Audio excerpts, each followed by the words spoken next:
Success follows him from Italy to England and around the world. The brilliant manager, mentor, and motivator, Antonio Conte. A legend of Arsenal, Chelsea, and Spain, midfield maestro Cesc Fàbregas. Arguably the greatest ever player to emerge from Africa, the dynamic Yaya Touré. And a legend of Japanese football, the ageless Kazuyoshi Miura. This is the Immortals.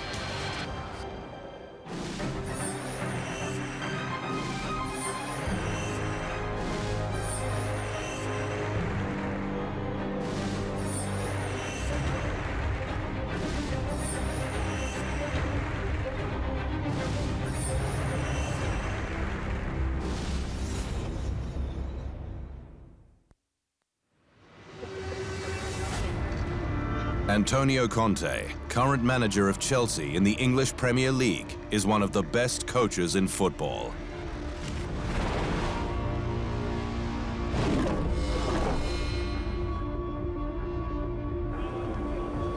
At Juventus, where he was in charge from 2011 to 2014, he assumed the nickname the Godfather. That's because there is no doubting who's in charge when Antonio Conte is around. Conte has accumulated titles like few others. 3 in as many years in charge of Juventus, and then immediately an English championship upon his appointment at Chelsea for the 2016-17 season.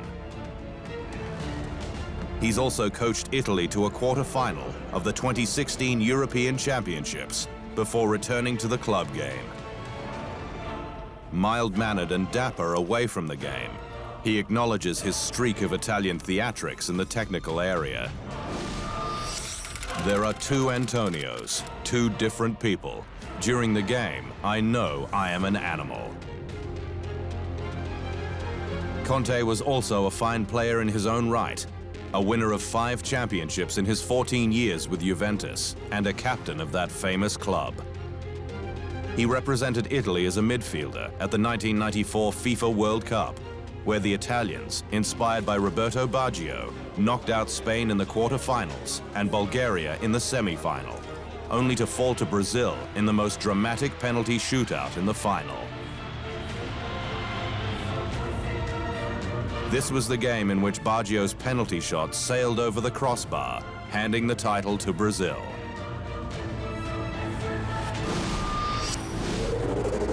Overall, Conte was part of a magnificent Juventus team that won 5 Serie A titles, 1 Coppa Italia, 4 Supercoppa titles, a UEFA Cup, the UEFA Champions League title in 1996, a UEFA Super Cup, and an Intercontinental Cup in his time.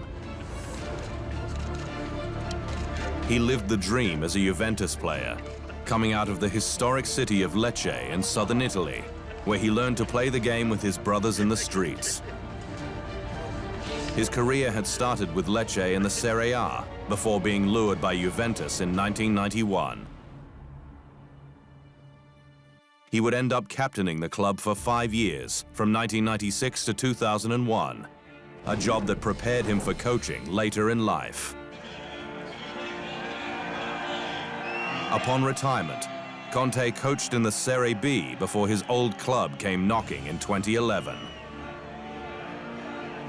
Conte came from that particular genre of Italian coaches with tactical nous. When Juventus won the 2011-12 title in his first year, it was Juve's first Serie A championship for 7 years, and Conte was hailed as a genius. The Turin club did not lose a single game all season, yet it was only a beginning. Juventus went on to win again under Conte in 2013 and 2014, doing the double with the Supercoppa titles in 2012 and 13 as well. In 2013-14, his last year, the club broke the league record with a 102-point season in Serie A. His arrival marked the start of 6 straight Juventus Serie A titles, a streak that has not been broken, although Conte departed. Conte was appointed head coach of the Italian national team in 2014, Such was the growth of his reputation. For me, the difference between winning and losing is the same as between living and dying.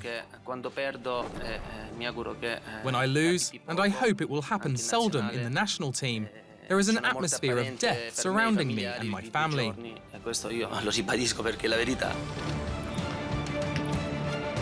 He would take Italy to Euro 2016 with different concepts and ideas. But the Italians were beaten in a penalty shootout by Germany in a quarter-final in Bordeaux. He told the Italian Federation that his passion was the day-to-day grind of club football, and he was just about to re-enter that particular fray. Still to come on the Immortals, tough times for Antonio Conte.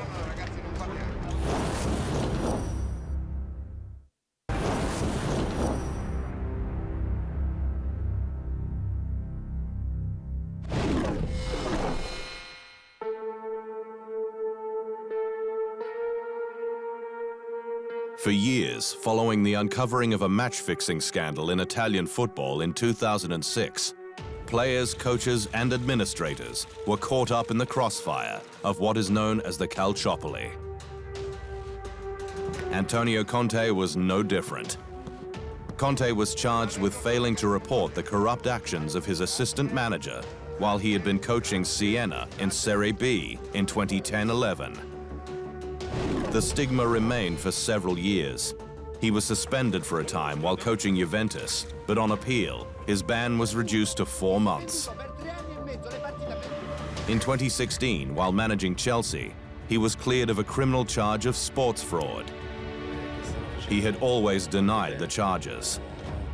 But Conte revealed exactly how big a toll it had taken when the court ruling came through.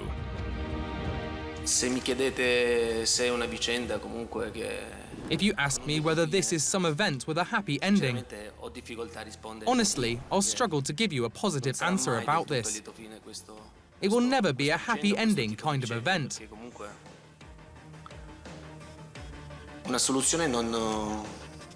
Because in any case, a discharge doesn't make me forget about the last 4 years. Like a raid of my house at 5 a.m. I can't forget what has happened in the last 4 years.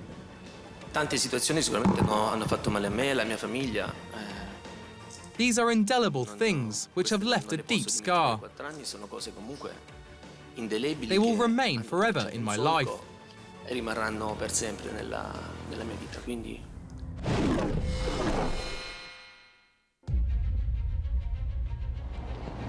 The days of scandal are long behind Antonio Conte.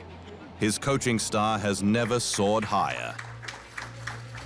In April 2016, he was appointed manager of Chelsea in the English Premier League on a 3-year contract, and he set about putting his stamp on the Blues. It was his first tilt at British football, and he had some learning to do. It's fantastic, for example, for me, to change the habit. In England, there is the habit that before the game, there is the music in the changing room, and it's incredible because in Italy is doesn't exist this situation, and great, and it's a new habit for me. And I'm trying to adapt. What sort of music would you choose? Discotheque music, boom, boom. Okay, Jonathan. Fantastic. Of course, Conte thrived. Chelsea had endured a tumultuous previous season in which Jose Mourinho had been sacked, and the club slumped to 10th in the league with no trophies, losing its right to play in European competition. But from the beginning of 2016-17, under Conte, there was a different feel, starting with 3 consecutive wins. Conte had his moments, introducing a 3-4-3 system after 2 straight defeats. You speak about happy, and I speak to win and to work very hard. And I know that to work very hard is not simple. It's not. The player is not always happy to work very hard. But I think that my target is to put in the mind, in the head of my players, a winning mentality. And the winning mentality doesn't exist to keep the players happy. Chelsea went on a barnstorming run, breaking its club record of 11 consecutive wins, and eventually piling up 13 straight between the victory over Hull City on October 1 to the win against Stoke City on New Year's Eve. The run of 13 consecutive wins equaled Arsenal's all-time record from 2002. By May 12, Chelsea had beaten West Bromwich Albion and was unassailable at the top of the league. At season's end, the Blues had piled up 93 points, the second highest ever in the English Premier League, behind the 95 they had accumulated in 2004-05. Conte became the fourth Italian manager after Carlo Ancelotti, Roberto Mancini, and Claudio Ranieri to win an English title. Famous Old Chelsea had also regained its right to play in Europe. Thank you very much for the... And Antonio Conte was king of the world, an immortal of football. Yeah, I'm living a moment very, very important. I'm enjoying this moment a lot because when you put in your work a lot of passion, a lot of enthusiasm, a lot of hours, no, and a lot of time you don't sleep for your work. Arrive this moment that it's right to enjoy and to celebrate with your players, with the fans, with my staff, with the club. Yeah, it's great. It's great. Yeah, it's this is a dream. This is a dream that is coming true, no? Yeah. It's coming true. Yes. Up next, a legend of Chelsea, Arsenal, and Spain, Cesc Fàbregas.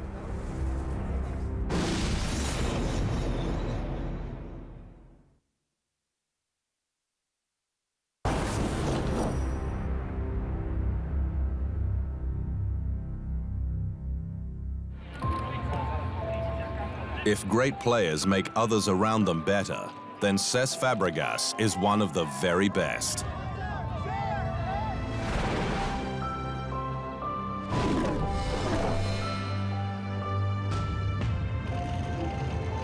Cesc Fàbregas Soler, universally known as Cesc, has been a fixture in midfield for Spain at 3 World Cups and is equally famed for his performances in international competition as he is for Barcelona, Arsenal and Chelsea at club level. His 3 World Cups for Spain included his country's first and only victory in the world's biggest sporting competition, the 2010 final against the Netherlands in Johannesburg, South Africa. Not content to merely participate, Fàbregas came off the bench to spoon-feed the ball to an open Andrés Iniesta, who converted the winner in extra time, the only goal of the match. As such, he wrote himself into the annals of Spanish football history. In 12 previous World Cup finals appearances, Spain had never finished higher than 4th place, achieved in 1950. I think it's been one unit, one. It doesn't matter if they're from Catalonia, Madrid. It's been Spain, one.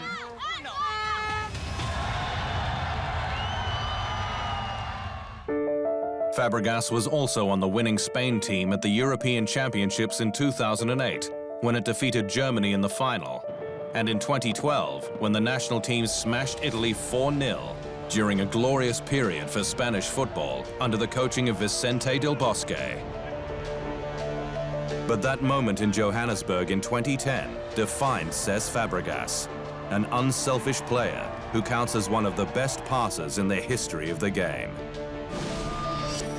In the English League, he is second all-time in assists with 107, only behind Ryan Giggs.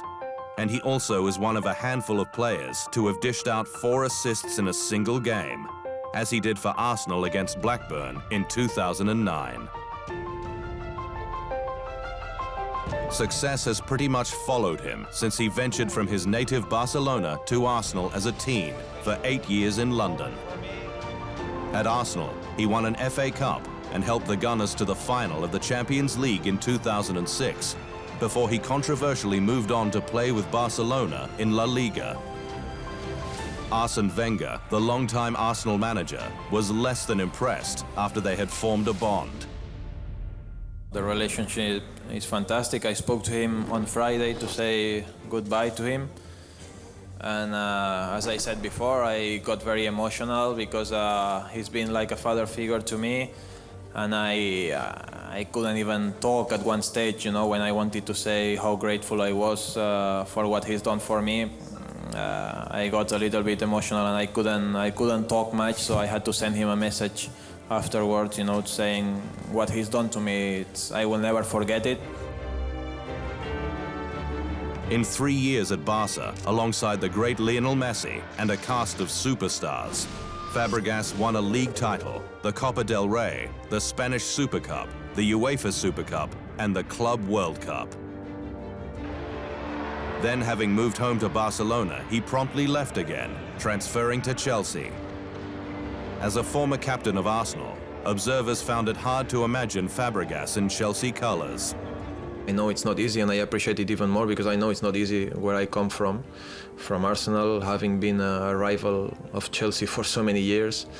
Some people can think or say at the beginning when I arrived, oh, you know, this guy cannot turn it around, we will always hate him or something like this. But I think I've worked very hard for the club. I've won things already, which is important. I think I always try to be very respectful towards my old clubs and towards Chelsea, which people think you cannot do both, but I think you can. But he quickly adapted. The Blues immediately won the English title, and Fabregas had another brilliant year. Above all else, Cesc Fàbregas is resilient, helping Chelsea win the league title again in 2017, and then make the FA Cup final as he reached 300 Premiership games. He's also an immortal of the sport.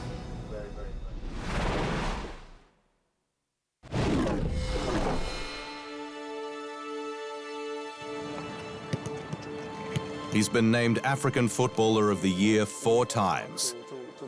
He's represented his country, the Ivory Coast, 3 times at World Cup finals, in 2006, 2010 and 2014, and captained the team too. Yaya Touré of Manchester City is a midfielder of the highest quality, among the best ever African footballers, with the likes of Didier Drogba, the Chelsea legend, and Samuel Eto'o, who made his name in Spain. Touré won a national title at home in 2001, but branched out overseas, first at Olympiacos in Greece, where he won another title, and then at an even higher level, signing for Barcelona in Spain in 2007. At Barca, he was part of 2 title-winning teams, as well as joining Lionel Messi and Thierry Henry to win the Club World Cup and the UEFA Champions League final in 2009, when Barca beat Manchester United 2-0. At Manchester City from 2010, Touré added another 2 league titles, an FA Cup crown, and developed his reputation even further. I know he finished his contract. Now we have time to discuss about that. So what I impressed the most is his huge quality. So looks like a boy, so he played awesome. But it's not in terms that when he has the ball, it's the personality. So when we are in trouble, he goes there, has the ball, pass, and Yaya when plays in that level, because his feet, his focus is an exceptional player. Touré has been a fervent campaigner against racism, having suffered abuse on the field. Notably, he made a complaint after a City game against CSKA Moscow in 2013, suggesting black players may boycott the 2018 World Cup in Russia if it continued. Later, he met with the head of FIFA's anti-racism task force in London to discuss the matter. Today, this is not just about black people, but also about other people, and what is most important is to eradicate the issue of racism completely from sports, and from football in particular. Let sport be sport, and let fans keep jumping in the stands and celebrating after a goal is scored. Touré's most popular triumphs have been away from home, but in 2015, he made himself even more famous in his home country, when after years of failures, Ivory Coast won the African Cup of Nations. It took a tense 9-8 penalty shootout against Ghana in Equatorial Guinea to give Côte d'Ivoire the title for the first time since 1992. They had lost the final in 2006 and 2012. Heartbreaking moments for the country and for Touré. You know, when sometimes you win with your club, you know, is quite amazing. But with the country, you know, is unbelievable. You know, I've been waiting for I don't know how many years now to lift this trophy as captain. You know, is something special. You know. When we return, a legend of Japanese football, Kazuyoshi Miura.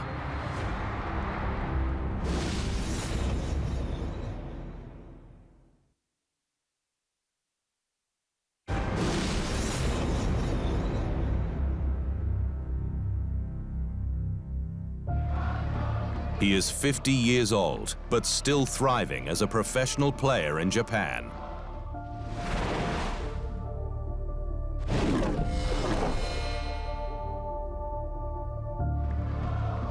They call him King Kazu, and Kazuyoshi Miura has certainly reigned over Japanese football for decades. His 12th season with Yokohama in 2017 was his 32nd overall as a pro, and he is easily Japan's oldest ever player. The man from Shizuoka City refuses to give it up.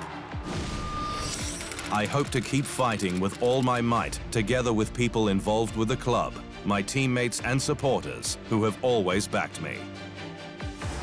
Miura left Japan to play as a professional in Brazil when he was 15, eventually playing for Santos, the club that spawned the immortal Pelé.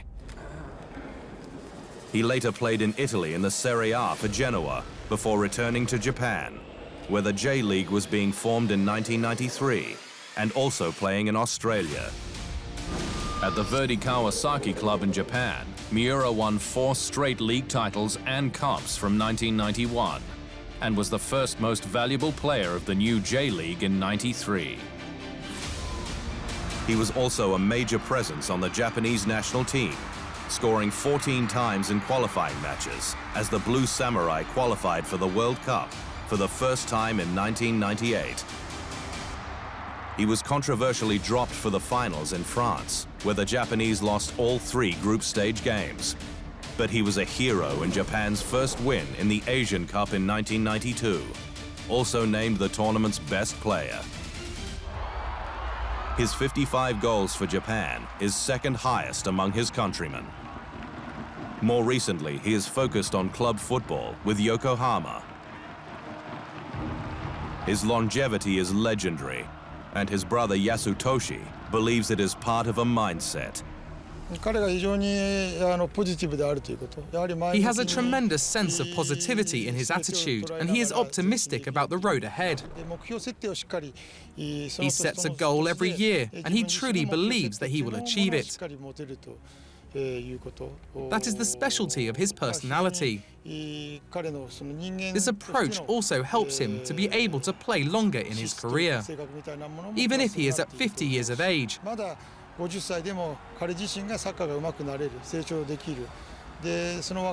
He believes that he can still improve, and he enjoys playing with the younger players. That's the secret behind his ability to be able to play at such a high level.